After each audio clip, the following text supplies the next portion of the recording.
This is the KRUI News at Noon, brought to you in part by the Daily Iowan. This is KRUI, Iowa City.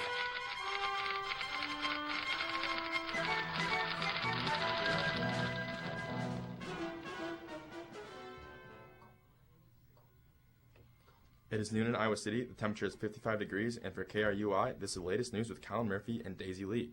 Here are the headlines for today. Capitol shooter, injured woman, hijacked Egypt airline plane landed, and more trouble for Apple. U.S. Capitol Police shot a man who pointed a gun at them outside the U.S. Capitol on Monday afternoon. A female civilian bystander was slightly injured by shrapnel, but no U.S. Capitol Police were injured. The suspect, named Larry Dawson, is in custody. He's facing charges of assault with deadly weapon and assault on a police officer while armed. Egypt Air Flight MS-181 grabbed authorities' attention after a passenger claimed to be wearing a suicide explosive belt and who was demanding to be put in contact with his ex-wife in Cyprus. The flight was forced to land in Cyprus when the original destination was Cairo. The suspect's name, Saif al-Din Mustafa, and was not identified as terrorist and has no relation to ISIS. All passengers and crew have been freed and the suspect is in custody. The United States Department of Justice is dropping the case against Apple.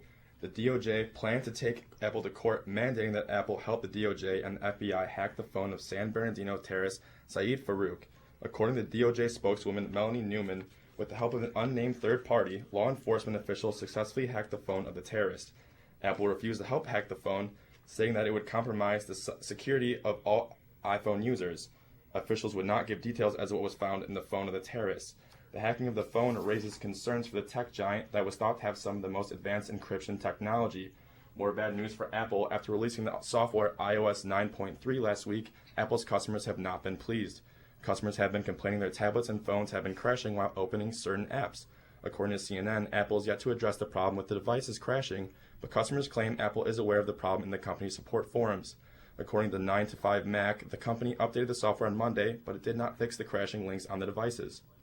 5 U.S. students are growing 200 heads of lettuce for dining halls by using the hydroponic system that runs by pumping nutrient-rich water through tubes. Last Thursday, 5 different varieties of lettuce were successfully sold to the university housing dining at the price of $1 per head.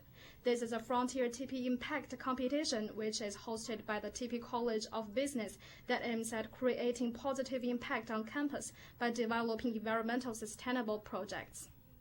According to the recent data from County Health Rankings, Johnson County had a 15th-place drop from 2015.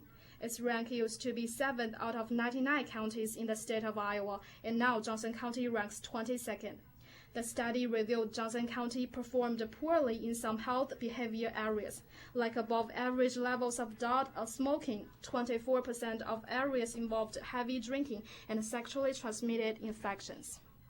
The Iowa men's baseball team had a tough time finding rhythm early on this season, but started off Big Ten play strong, taking 2 out of 3 games from conference foe Maryland this past weekend. The Hawks look to extend the offensive outpour and improve their 9-12 record as they take on Northern Illinois this afternoon at 4:05 p.m. The game was scheduled for Wednesday but switched to Monday due to poor weather. Switching to college basketball, the John Wooden All-American team was announced Monday. Buddy Hield of Oklahoma and Bryce Johnson of North Carolina, who are playing in the Final Four this upcoming weekend, headline the list. The rest of the first team consists of Malcolm Brogdon of Virginia, Tyler Ulis of Kentucky, and Denzel Valentine of Michigan State. George Niang of Iowa State was named to the All-American second team, while Iowa's Jared Utoff was left off the list after receiving serious consideration throughout the season. The list makes up 10 finalists for the John Wooden National Player of the Year award that will be announced April 8th. You know, Daisy, it's getting pretty nice outside, which means you see a lot more people walking their pets and having fun outside. Do you have any pets? Well, I don't, but my roommate has a dog and a couple guinea pigs. It's pretty fun to have pets to be around, but it's not fun if we get bit by them. A stranger was bit by one of the 2 pit bulls near the bus stop at the Amherst Street last Saturday morning. Officials said one dog was black and the other one was a mix of black and gray. The dogs were both on a leash when a woman was walking them near the bus stop.